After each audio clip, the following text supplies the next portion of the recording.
Hello everybody and welcome to the Daily Splatt. Today is video number 10 in our series of 20 reviewing the 2011-2012 English Premier League season. We're on to our 10th team and that is Manchester United. And those of you who've watched these before will know I am a Manchester United fan, so this is the one I'm going to have to be the least biased in of all. So let's give it a go. So, Manchester United this season in the Premier League didn't win the title for having won it 4 of the previous 5 seasons. No, not a bad record at all. They missed out on goal difference to crosstown rivals Manchester City, both sides finishing on 89 points for the season. It was disappointing because Manchester United did have an 8-point lead over City with 6 games to go. That said, they had clawed that back from about 6 games before that, from being about 12 behind, so the lead chopped and changed quite a bit in the second half of the season between these two sides. It's difficult because they actually picked up 9 more points than they did the previous season. It's the most amount of points any team's ever picked up and not won the title with in the Premier League era.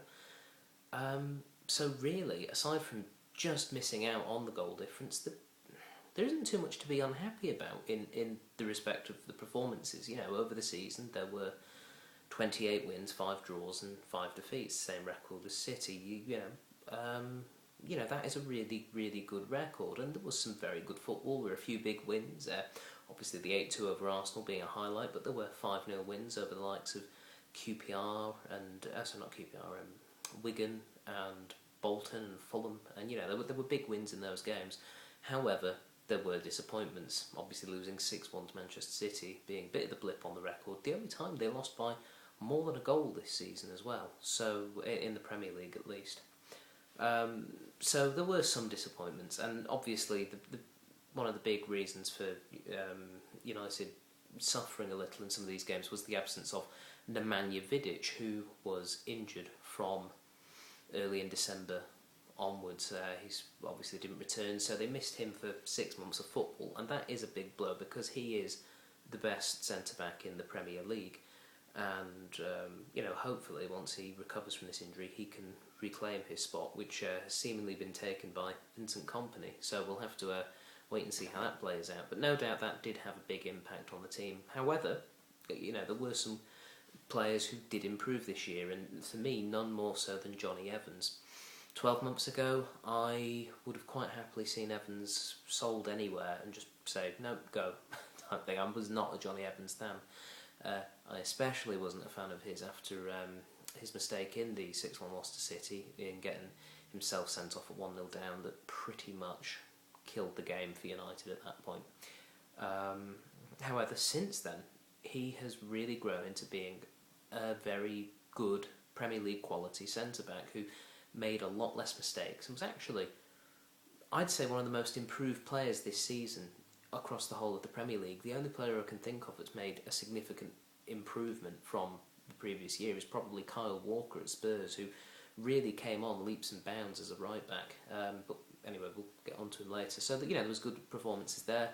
I thought Antonio Valencia had a very good second half of the season. Of course, he was recovering from missing the previous season, or most of it, with a broken leg. I thought he played a very big part in games this season. New boys like Ashley Young, I thought did very well. Phil Jones came in and played okay, but I'm not sure about him as a centre-back. I think he's better served for being a right-back, or possibly even a defensive midfielder on occasion, because I just feel he's a bit too cavalier as a centre-back, and has a few too many mistakes or frailties in his defensive game when you compare him to other young centre-backs that United have, like Johnny Evans, who's improved, or indeed Chris Smalling, who I thought had a relatively okay season, interrupted by injuries. Of course, there was the new goalkeeper, David De Gea, just 20 years old. I thought, actually, he did pretty well. I have my concerns, particularly after the first few games where he had those mistakes against City in the Community Shield, and then against, conceding that goal from Shane Long in the opening day. But in the second half of the season, he produced some magnificent performances, particularly in the 3-3 draw with Chelsea. There was some absolutely cracking saves in that match, and 2 of those goals that he conceded in the Chelsea game, there really wasn't anything he could have done about it. So I actually thought David De Gea had a very good season. I think he's got a very promising future. Possibly, and if something happens to him or he loses form, there is Anders Lindegaard, who I also thought had a very good season for United when he was called upon. And Danny Welbeck also made a big step up, and I thought he did very well as well. The problems really for United's season came sort of outside the Premier League. The FA Cup, they did have a difficult draw. Obviously, they played City away in the third round, then were away to Liverpool in the fourth round. And, whilst they managed to beat City, they just couldn't quite manage it against Liverpool. And that happens, when you get that sort of draw. But that was disappointing. The Carling Cup being knocked out in the quarterfinals, a match I actually attended when Crystal Palace beat them 2-1 after extra time.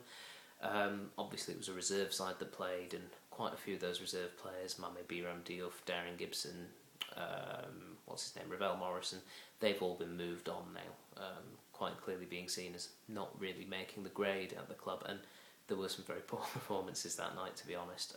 So that was somewhat disappointing, but that happens with the League Cup. The real disappointment was being knocked out at the group stage of the Champions League in what was one of the easiest groups on paper they've had for years. I know Benfica are a good side, and getting a draw in both of the games with them is not necessarily a bad result, but failing to beat Basel in either game was very disappointing. And Basel, they're an okay team, but United are much better, but they didn't prove it over either of the games. And I think the European failings that came in that game, and then later in the Europa League when they were knocked out by Athletic Bilbao, I think it's because there's a lot of very young players in United's squad, particularly defensively, the players that played in those games.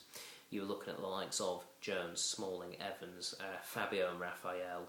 You've got, young Tom Cleverley and Danny Welbeck, and you've got and De Gea. There's 8 players just I can think of that are all young and inexperienced in European competition. Now, I think that they'll be much better next year. I do think they'll get out of the group stage at least, because at least I hope so. I obviously don't know what the group is yet, but I think, quite clearly it just wasn't good enough. And the performances weren't good enough, and they were knocked out, justly. And it's just that was the most disappointing thing about this season, was failing to get out the group stage of the Champions League. But there you go. So, and of course, the big story, I suppose, with this season was the return of Paul Scholes. He came back right at the start of January. It was announced that he'd returned about 2 hours before he took part in the FA Cup match against Manchester City. And it was fantastic seeing him back. As much as some people said, it's a sign of desperation. Well, the midfield quite clearly wasn't really working once Darren Fletcher was confirmed out for the rest of the season with his unfortunate bowel condition. Once he was confirmed out and you had Anderson as a long-term injury, the midfield was a little weak, and also Tom Cleverley was out injured. It sort of made sense. And Paul Scholes had expressed an interest to say, hey, I've made a mistake, I'd like to come back in. Once you had these injuries and Fletcher was confirmed out, I think that's when Thurgy went, okay, come back in. And he still had a part to play, and he's playing again next season. One last season is what it'll appear, and that was fantastic. That was one of the highlights of the season, hearing Scholes was back. But that's just because I love Paul Scholes. He's a fantastic footballer, and still has something to offer the team. So there you go. Okay, but my overall mark for Manchester United season, this is a Premier League review after all, and I'm going to give them an A-, the same as Manchester City, because their seasons pretty much mirrored each other. They both got knocked out of the Champions League at the group stage. They both got knocked out of the Europa League at the same stage. United had an early exit in the league, and exited a round earlier in the League Cup than City did. City exited a round earlier in the FA Cup than United did. What with United knocking them out, and they finished with the same points total, having won the same amount of games, drawn the same amount of games, and lost the same amount of games. It was a very similar season. It's just unfortunate from a United perspective they couldn't quite get any trophies, but aside from the Community Shield. But always next season. Righto, that's all for today. Tomorrow, Newcastle. They had a fantastic season, so we'll be talking about them. Make sure you stay tuned to the Daily Splatt for more of these, and it should be tomorrow. I know I said, I'm not always daily, but it should be tomorrow. Okay, until then, or whenever it is, bye-bye.